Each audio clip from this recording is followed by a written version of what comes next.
who we are as individuals so that we can move forward in truly being the people that we want to be, which brings me to the present. Now, we always want to overdo. We're in an age now where social media has us out here begging for likes and how many thumbs up can we get and how much attention can we get and how over the top can I be to get said attention. And not everything is meant to have the over the top approach. Sometimes you have to learn how to just fall back and be subtle, how to listen to your inner voice and know that, you know what, this doesn't require a lot of hoopla on a parade.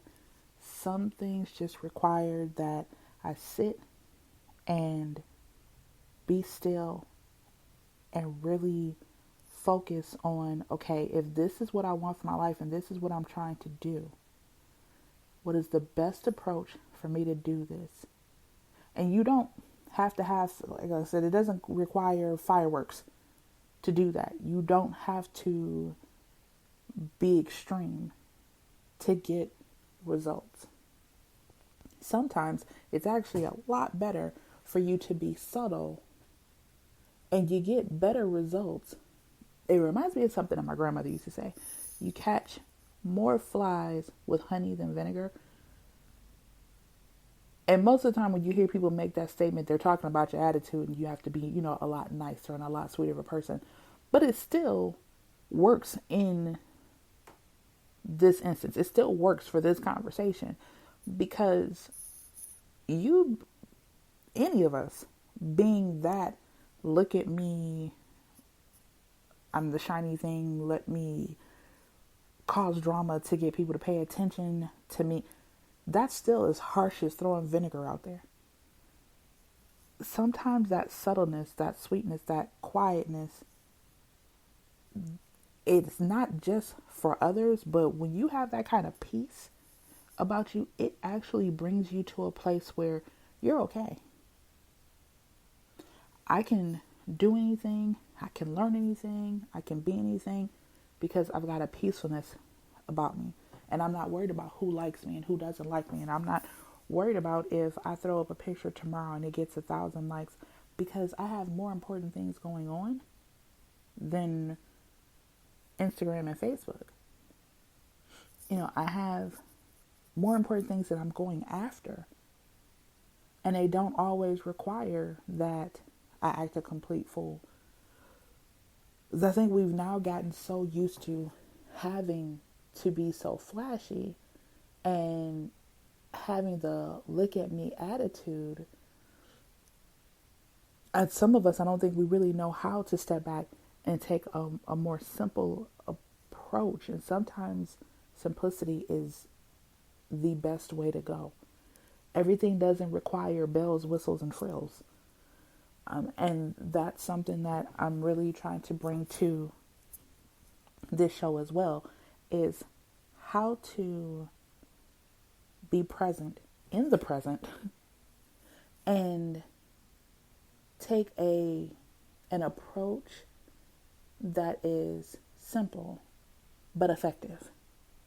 That's going to be my thing. How to take the simple, effective approach to just being yourself and going after the things that you want. Now, there are times when you have to make some noise. There have been times in my life where some doors have had to be kicked open because there was no other way to do it. But not everything I've ever done required me to kick open a door. There were times when I needed to take a more simple approach to the things that I was doing, and it would have worked out a lot better for me. And I didn't, and things fell apart.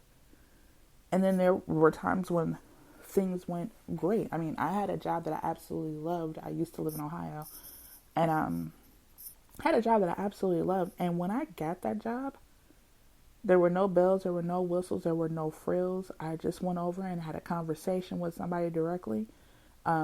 and was fortunate enough that I was at the time working under some amazing women who were like, well, you know what? Let's do this. And don't be afraid to tell somebody that you don't know.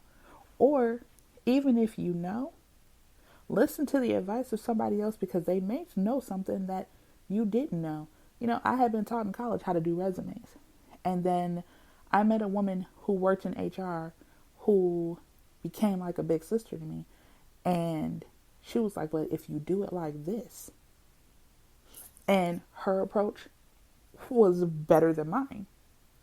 It was fancier, but it still wasn't bells and whistles. We didn't have to, make the paper neon pink, but it was the way she presented it.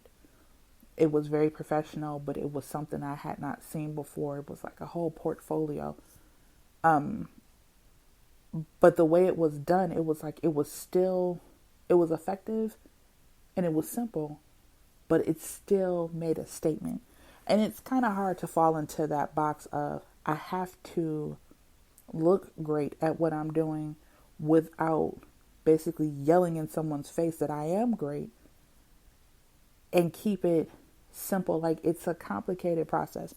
But as we go on, I'm going to tell you some stories from my personal life, and I'm just going to give my opinion on some things, which is pretty much what all of this is. This is just my thoughts and my opinions based off of things that I've been through.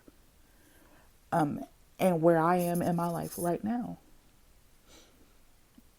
And I'm using those things just to help others to get to the place that they're trying to get to. So we'll have an opportunity to go over the best way to do things that are simple and effective to get the best result. And then the last thing that we'll speak on every Sunday is going to be what we're all looking for in our futures. In order to have the future that you seek, the first thing you have to do is you have to forgive and let go of your past. And that sucks. There's no better way to put that. That is hard to do. I'm in the process of doing it myself. When you have to look back and say, well, you know what, this thing and this thing and this thing happened. Because whether you realize it or not, or want to admit it or not, most of us are still holding on to the things that happened to us back then. And in a case like mine, I was holding on to things that I actually didn't even remember. So I didn't know that somewhere in me, those things still existed and they were still kind of holding me back. Like even doing this podcast, I don't like being recorded. I don't like taking pictures. I don't like being filmed. It's just something that I've always known growing up that I just did not like. I never really knew why I didn't like it. It just was never my thing. But now to talk to my parents, they used to always talk about how when I was little, you couldn't keep me away from in front of a camera. So I don't know when the transition happened or why it happened. Well, as I've been getting more into meditation and getting more into eating right and just the things that I've been doing for myself, things from my childhood started coming back to my memory. And thank goodness I still have some relatives who are alive who were there when some of these incidents happened. So I was able to pick up a phone and say, hey, do you remember this moment, or do you remember when this happened? And I had people confirm and finally start to put pieces of my puzzle together. And as they did that, I started to realize certain things about myself and why I do certain things and why I don't do other things. And that's why I absolutely believe that you have to deal with your past in order to put yourself in a good position in your present so that you can make your future exactly what it is that you want. Because whether you know it or not, a lot of us are still carrying things of our past and we're dragging them like dead weight behind us, which is why we never seem to get anywhere. Because if you put 2 tons of weight on a person's back and tell them to take 3 steps, where are they going? Nowhere but down. And for people that I know that I've met who talk about, it always seems like life is going down for me and never seems like anything is ever going up. Well, maybe you got 2 tons of your past on your back. You can't go anywhere but down. You can't take the first step forward. It's too much weight on you. And I want to use this as a platform to start helping people as well as myself, because I've started the process, but I still have further to go, to get that weight off your back, so that when you go to take those steps forward, the steps are going to be easier. They're going to be lighter. And after a while, that stride is going to be amazing. You're going to be able to just go, and the opportunities will come as you continue to grow and become a better person. Those opportunities, trust me, they will come, because as I have started this process, more opportunities have shown themselves to me now while doing this than I think has ever happened in my life.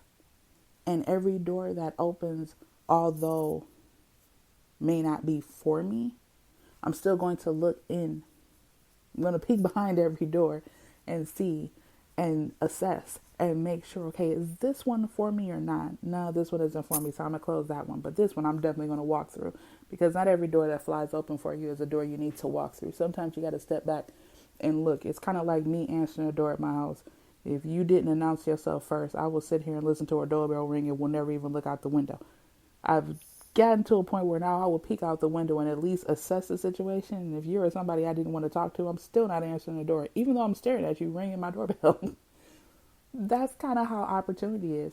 When it knocks, you got to go and assess what's outside the door first before you just go throwing doors open, because you never know who you're letting in. That's going to be the best way for us to get to the future that we want. We have to get the past in check so that our load is lightened in the present, so that you can walk into your future a better person, a whole person, really knowing what it is that you want and understanding how to get there. And knowing that failure, because this is going to be another big one that you're going to hear me talk about a lot. Failure is not as bad as people make it out to be, although it may seem like it's that bad when you're in the midst of failing. But sometimes that failure was to remove something that wasn't meant for you in the first place.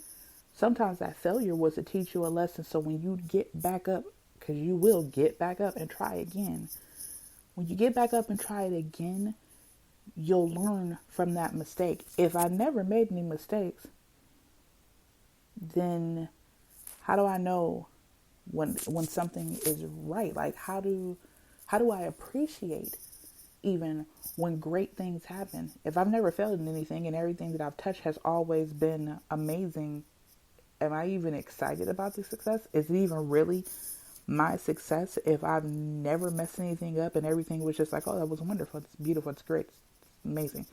Because either somebody's lying to me and I'm not that great, or somehow someone's afraid to tell me, or there's always something that we can do better.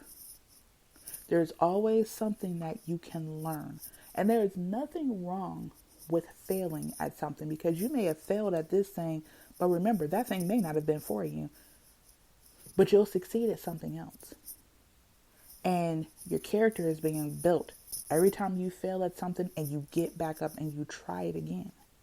I don't believe there's any person on this planet that is a failure. I don't believe that. I believe that there are lessons and we've learned them. Some of us the hard way. I know I have. But we eventually learn from them and we move on. And if you're able to fail and get back up and start over again, then in my eyes, you've already succeeded. That is your success story, because you could have quit, but you didn't. And that's something else that I'm going to be really talking about and really putting out in the air. Don't ever stop. Whatever it is that you're trying to do, at some point it will work itself out. It may not work itself out necessarily the way that you want it to, but maybe it wasn't meant to work that way, or maybe it didn't need to work that way. Sometimes some things fall apart because if they